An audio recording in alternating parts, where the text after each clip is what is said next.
Hello friends, Radhe Radhe, Hare Krishna. Welcome back to my channel. जय माता दी। तो फ्रेंड्स, आज हम बात करेंगे नवरात्र की चौथे दिन की।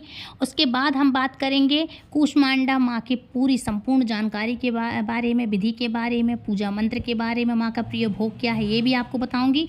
और अंत में बताऊंगी आपको दुर्गा सप्तशती अध्याय 5 के बारे में। उसके बाद लास्ट में हम माँ की आरती करेंगे। तो चलिए शुरू करते हैं। तो नवरात्रि में चौथे दिन देवी को कूष्मांडा के रूप में पूजा जाता है। अपनी मंद हल्की मुस्कान के द्वारा अंडे यानी ब्रह्मांड को उत्पन्न करने के कारण इस देवी को कूष्मांडा नाम से जाना जाता है। इनको अभिहित किया गया है। जब सृष्टि नहीं थी तब चारों तरफ अंधकार ही अंधकार था। तब इसी देवी ने अपने इष्ट हास्य से ब्रह्मांड की रचना की थी। इसलिए इसे सृष्टि की आदि स्वरूपा या आदि शक्ति कहा गया है। इस देवी की 8 भुजाएं हैं, इसलिए अष्टभुजाएं कहलाईं। इनके 7 हाथों में क्रमशः कमंडल, धनुष, बाण, कमल, पुष्प, अमृत रूप कलश, चक्र गदा ये धारण करती हैं। 8वें हाथ में सभी सिद्धियों और निधियों को देने वाली जाप की माला है। इस देवी का वाहन सिंह है और इन्हें कुम्हड़े की बलि बहुत प्रिय है। मतलब कुम्हड़ा, पेठा, ये इनको बहुत प्रिय है। संस्कृत में कुम्हड़े को कुमांड कहते हैं, इसलिए इस देवी को कुमांडा मतलब कूष्मांडा इनका ये नाम पड़ा है। इस देवी का वास सूर्यमंडल के भीतर लोक में है। सूर्य लोक में रहने की शक्ति क्षमता केवल इन्हीं में है, इसलिए इनके शरीर की कांति और प्रभा सूर्य की भांति ही दैदिव्यमान है। इनके ही तेज से 10 दिशाएं आलोकित होती हैं और ब्रह्मांड की सभी वस्तुओं और प्राणियों में इन्हीं का तेज व्याप्त होता है। अचंचल और पवित्र मन से नवरात्रि के चौथे दिन इस देवी की पूजा आराधना करना चाहिए। इससे भक्तों के रोगों और शोक का नाश होता है तथा इसे आयु, यश, बल और आरोग्य प्राप्त होता है। ये देवी अल्प सेवा और भक्ति से ही प्रसन्न हो जाती, मतलब बहुत कम समय में इनकी सेवा करेंगे आप तो माँ बहुत जल्दी प्रसन्न हो जाती हैं और अपना आशीर्वाद देती हैं। सच्चे मन से पूजा करने वाले को सुगमता से परम पद प्राप्त करा देती हैं ये। अब इनकी विधि क्या है? तो विधि विधान से पूजा करने पर भक्त को कम समय में ही सूक्ष्म कृपा से इनकी कृपा का भाव अनुभव होने लगता है। ये देवी आधियों व्याधियों से मुक्ति कराती हैं, आपको सभी कष्टों से मुक्ति दिलाती हैं और उसे सुख, समृद्धि और उन्नति प्रदान करती हैं। अंततः इस देवी की उपासना में भक्तों को सदैव तत्पर ही रहना चाहिए। अब बात करेंगे माँ के मंत्रों के बारे में, पूजा समय के बारे में, सब बताऊंगी आपको, लेकिन वीडियो में अंत तक बने रहें। अब बात करते हैं माँ की पूजन विधि क्या है। तो नवरात्रि में इस दिन भी रोज की भांति सबसे पहले आपको कलश की पूजा करना चाहिए। नहा धो करके सभी चीज़ों से निवृत्त हो करके, ये शॉर्ट में बता दिया मैंने कि आप जब पूजा स्थल पे आएंगे तो कलश की पूजा करके माता कूष्मांडा को नमन करें। इस दिन पूजा में बैठने के लिए हरे रंग के आसन का प्रयोग करना बेहद शुभ होता है, ये बेहतर होता है। देवी को लाल वस्त्र, लाल पुष्प, लाल चूड़ी भी अर्पित करना चाहिए, क्योंकि माँ कूष्मांडा को लाल चीज़ों का भोग बोल रही मैं, लाल चीज़ें बहुत ही प्रिय हैं। लाल फूल बहुत प्रिय है, लाल चुनरी है बहुत प्रिय होती है माँ को। रेड कलर बहुत पसंद है, तो इन सब चीज़ों का रेड कलर का आप यूज़ करेंगे। माँ कूष्मांडा को इस निवेदन के साथ जल पुष्प अर्पित करें कि उनके आशीर्वाद से आपका और आपके स्वजनों का स्वास्थ्य अच्छा रहे। अगर आपके घर में कोई लंबे समय से बीमार है तो इस दिन माँ से खास निवेदन करके उनके अच्छे स्वास्थ्य की कामना करनी चाहिए। देवी को पूरे मन से फूल, धूप, गंध, भोग चढ़ाएं, पुष्प आदि चढ़ाएं, मौसमी फल जरूर चढ़ाएं। माँ कूष्मांडा को विविध प्रकार के फलों का भोग अपनी क्षमता अनुसार लगाना चाहिए। जैसी आपकी क्षमता हो आप इस तरह से चढ़ा सकते हैं। पूजा के बाद अपने से बड़ों को प्रणाम करके प्रसाद जरूर से वितरित करें। हो सके तो उनको कथा सुनाएं। कोई कहीं भी हो आप शेयर कर सकते हैं तो सुनाएं। कोई लंबे समय से बीमार है तो आप खुद भी सुने कथा, दूसरों को भी सुनाएं। देवी कूष्मांडा योग ध्यान की देवी भी हैं और देवी का यह स्वरूप अन्नपूर्णा का भी है। उदराग्नि को शांत करती हैं ये, इसलिए देवी का मानसिक जाप करें। देवी कवच को 5 बार जरूर से पढ़ना चाहिए। आपने देखा होगा, मेरी वीडियो पे जाइए तो आप देवी कवच के 2 अध्याय हैं, तो दोनों ही मेरी वीडियो में इसी चैनल पर डले हुए हैं, तो प्लीज़ चैनल पर जाएं और देवी कवच का आप पाठ जरूर करें। माँ को भोग में क्या पसंद है? तो माँ के लिए खीर का भोग बहुत पसंद है, तो आज के दिन माँ के लिए खीर ज़रूर से भोग लगाएं। सफ़ेद चीज़ों का मतलब खीर का भोग पसंद है जिसमें केसर हो, मिश्री चढ़ा सकते हैं, लेकिन सबसे इम्पोर्टेंट है खीर और मालपुआ। माँ के लिए मालपुआ का भोग ज़रूर से लगाइएगा और खीर का। अब बात करते हैं माँ कूष्मांडा की उपासना का मंत्र क्या है देवी का। तो देवी कूष्मांडा की उपासना का मंत्र उच्चारण से किया जाता है। इनका उच्चारण करके करिएगा, और माला हो सके तो माला कर सकते हैं आप, नहीं तो मन में कर सकते हैं आप। कूष्मांडा माँ का मंत्र है एम ह्रीम देव्यै नमः। फिर से रिपीट कर दूँ, एम ह्रीम देव्यै नमः। ये माँ का बीज मंत्र है। तो इस तरह से आप माँ का बीज मंत्र का आप दिन भर अपने मन में ही जाप कर सकते हैं। इसका अर्थ क्या होता है, निचोड़ क्या होता है? तो अर्थ ये है, सर्वत्र विराजमान और कूष्मांडा के रूप में प्रसिद्ध अम्बे, आपको मेरा बार बार प्रणाम है, या मैं आपको बारंबार प्रणाम करता हूँ या करती हूँ। हे माँ, मुझे सब पापों से मुक्ति प्रदान करें। और माता कूष्मांडा के दिव्य रूप को मालपुए का भोग लगाया जाता है, और किसी भी दुर्गा मंदिर में ब्राह्मणों को आप इसका प्रसाद देना चाहते हैं तो दे सकते हैं और देना चाहिए। इससे माता की कृपा स्वरूप उनके भक्तों को ज्ञान की प्राप्ति कराती हैं माँ, और बुद्धि और कौशल का विकास भी होता है। और इस अपूर्व दान से हर प्रकार का विघ्न भी दूर हो जाता है। अब जानते हैं इनकी पूजा के मुहूर्त के बारे में। तो नवरात्रि का चौथा दिन 6 अक्टूबर रविवार को है। सूर्योदय होगा इस दिन सुबह 6:24 पर। सूर्यास्त होगा शाम को 6:05 पर। वहीं ब्रह्म मुहूर्त 4:45 से शुरू होगा और 5:35 तक रहेगा। अमृतकाल होगा दोपहर को 2:25 से लेकर 4:11 तक। अभिजीत मुहूर्त रहेगा सुबह 11:51 से लेकर 51 से लेकर, मतलब 51 से लेकर दोपहर को 12:38 तक। और राहु काल रहेगा शाम को 4:30 बजे से लेकर के 6 बजे तक। अब जानिए इस दिन करने वाले पूजन के शुभ मुहूर्त के बारे में, मतलब इस दिन करने के लिए पूजा, इसका शुभ मुहूर्त क्या है। तो शुभ मुहूर्त सुबह 5:30 से, मतलब 5:30 बजे से लेकर के 6:01 तक रहेगा सुबह।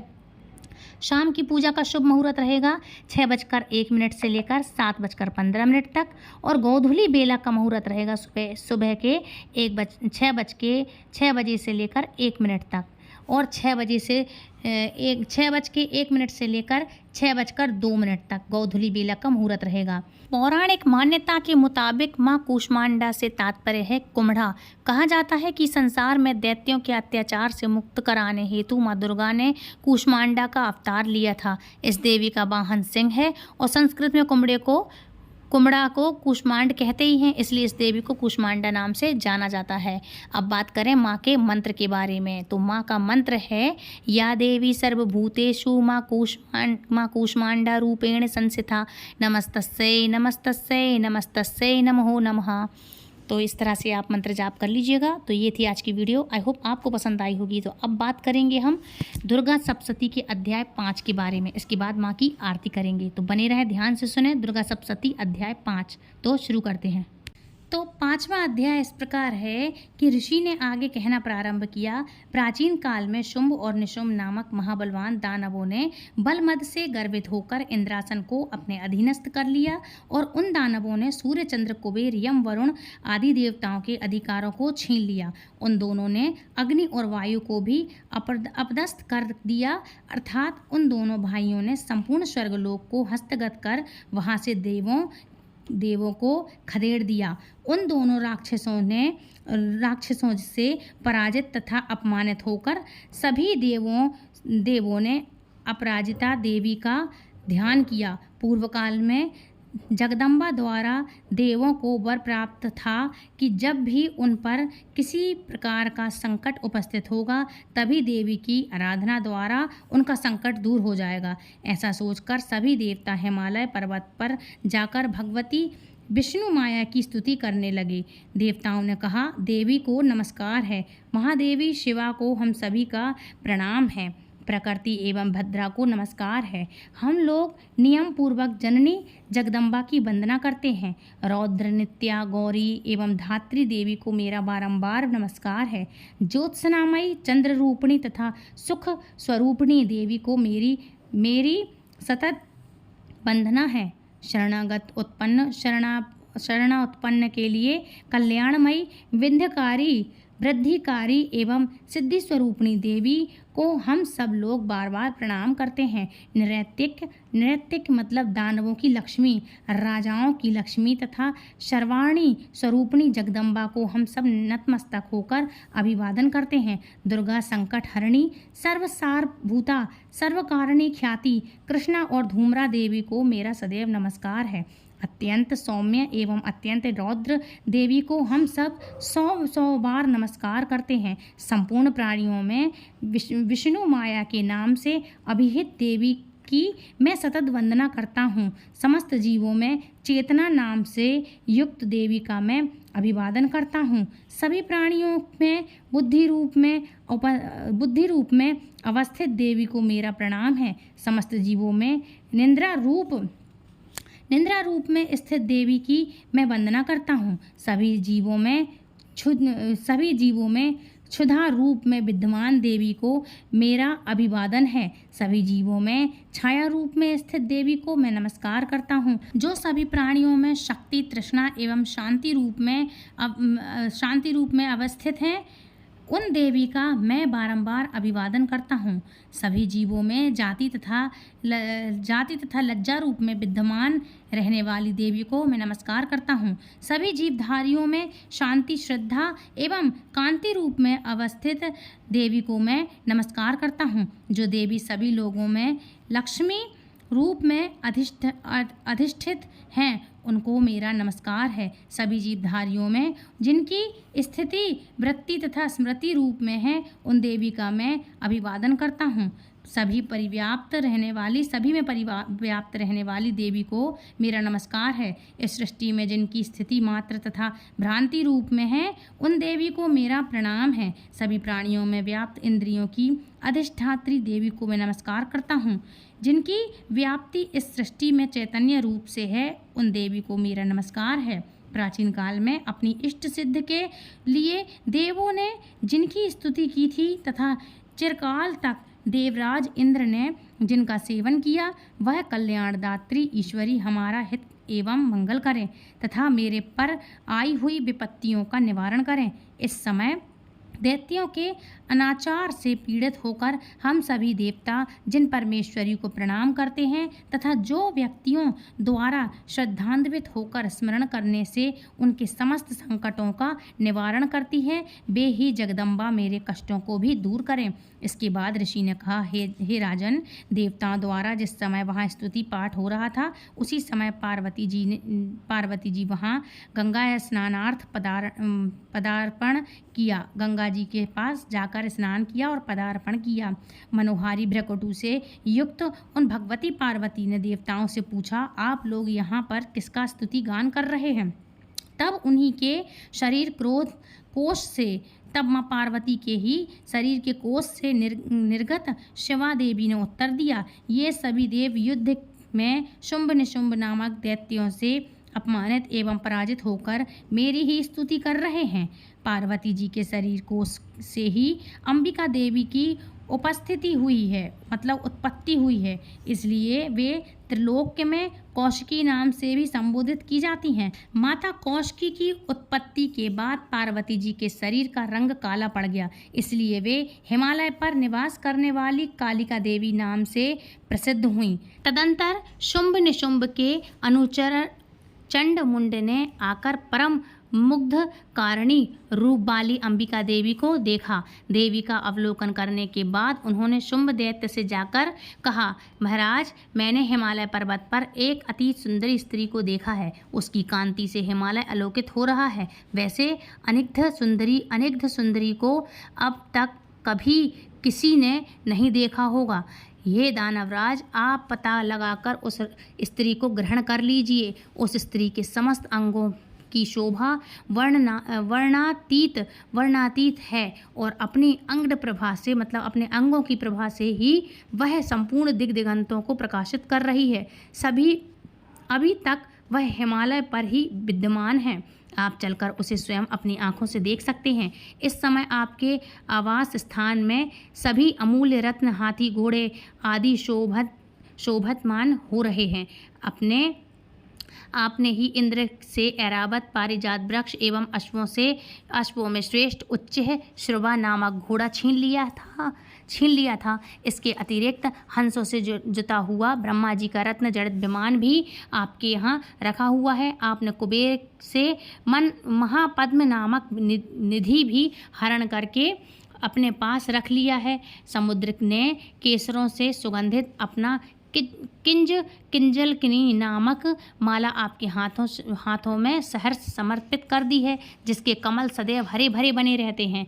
वरुण देव का सोना बरसाने वाला छाता भी आपके घर की शोभा बढ़ा रहा है तथा प्रजापति का उत्तम रथ भी आपके अधिकार में है। हे असुरराज, मृत्यु की उत्क्रांतिदा नामक शक्ति भी आपने उपलब्ध कर रखी है। वरुण का पाश तथा समुद्र गर्भ के अनेक रत्न आपके छोटे भाई निशुंभ के पास हैं। अग्नि ने 2 दिव्य वस्त्र आपको स्वयं अर्पित कर रखे हैं। हे दैत्यराज, इस प्रकार आपने संपूर्ण रत्नों का संग्रह कर रखा है, फिर आप स्त्रियों में रत्न रूपी देवी को ही क्यों छोड़ कर रखा है आपने? अतः इसे भी आप अपनी अनुगामिनी बना लीजिए। ऋषि ने पुनः कहा, चंडमुंड के मुख से ऐसी अनहोनी बात सुनकर शुंभ ने देवी के पास महादानव सुग्रीव को दूध बनाकर भेजा। शुंभ ने उस राक्षस से कहा कि तुम उसे प्रलोभन देकर शीघ्र ही मेरे पास लाने की चेष्टा करो। शुंभ का आदेश मिलते ही वह दानव पर्वत के उस रमणीय भाग में आ गया जहाँ देवी पहले से ही विराजमान थी। तब शुंभ के दूत ने देवी से मधुर वचन में कहा। दूत ने देवी से कहना प्रारंभ किया, हे देवी, इस समय दैत्यराज शुंभ ही इस त्रिलोक के एकमात्र अधिपति हैं। उन्हीं का भेजा हुआ मैं दूत के रूप में तुम्हारे सम्मुख उपस्थित हुआ हूँ। सभी देवगण इनकी आज्ञा का पालन बिना प्रतिरोध करते आए हैं। कोई भी इनका आदेश नहीं टाल सकता। उन्होंने संपूर्ण देवों पर विजय प्राप्त किया है। तुम्हारे लिए उन्होंने जो संदेश मुझसे कहलवाया है उसे तुम ध्यान देकर सुनो। दानवराज ने कहा कि इस समय सारी सृष्टि मेरे अधिभूत है।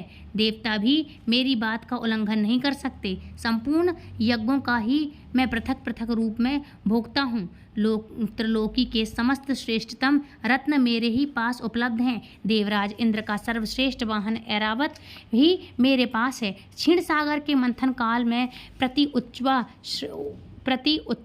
उच्चः श्रवा नामक अश्वरत्न देवताओं ने मुझे दे डाला है।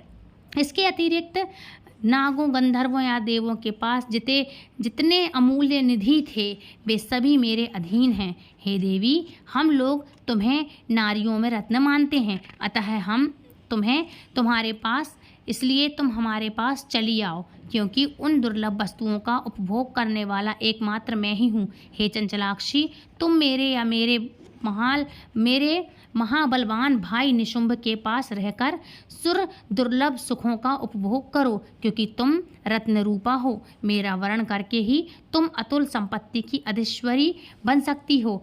तुम अपनी समझ से काम लो और मेरी पत्नी बनना सहर्ष स्वीकार करो। तब ऋषि ने कहा, दूत द्वारा ऐसी बात सुनकर कल्याणकारिणी भगवती दुर्गा आप अपने मन में गंभीर भाव से मुस्कुराते हुए उस दूत से बोली। देवी माँ ने दानव दूत से कहा, हे दूत, तुमने जो कुछ भी मुझे बताया है यह अक्षरशः सत्य है, इसमें तनिक भी संदेह नहीं है। इस समय त्रिलोक का स्वामी शुंभ तथा उसी के समान पराक्रमी उसका भाई निशुंभ ही है, किंतु इस विषय में मैंने प्रतिज्ञा की है, उसे भला मैं कैसे तोड़ सकती हूँ। मैं अपना संकल्प तुम्हें बताती हूँ। जो भी प्राणी मुझे समर में पराजित करेगा, मेरे दर्प को दर्पित करेगा तथा जो पराक्रम और ऐश्वर्य से मेरे ही समान होगा, उसी से मैं अपना विवाह करूँगी। ऐसा ही मेरा संकल्प है। इसलिए यहाँ शुंभ निशुंभ आकर मुझे जीत लें तो मैं शीघ्र ही उनको पति रूप में वर्ण कर सकती हूँ। अतः इस कार्य में विलंब करना ठीक नहीं है। देवी की बात सुनकर दूत ने कहा, हे देवी, तुम्हारी बातें केवल दंभपूर्ण हैं, मतलब दम देने वाली हैं, दंभपूर्ण हैं, लड़ने की तो कल्पना भी नहीं की जा सकती। इस विश्व में ऐसा कोई जीवधारी नहीं जो शुंभ निशुंभ के सामने खड़े होने की सामर्थ्य भी रखता हो। सभी देवता एक साधारण राक्षस को सामूहिक रूप से नहीं जीत सकते, तब तुम अकेली अबला क्या कर सकती हो? जिन असुरों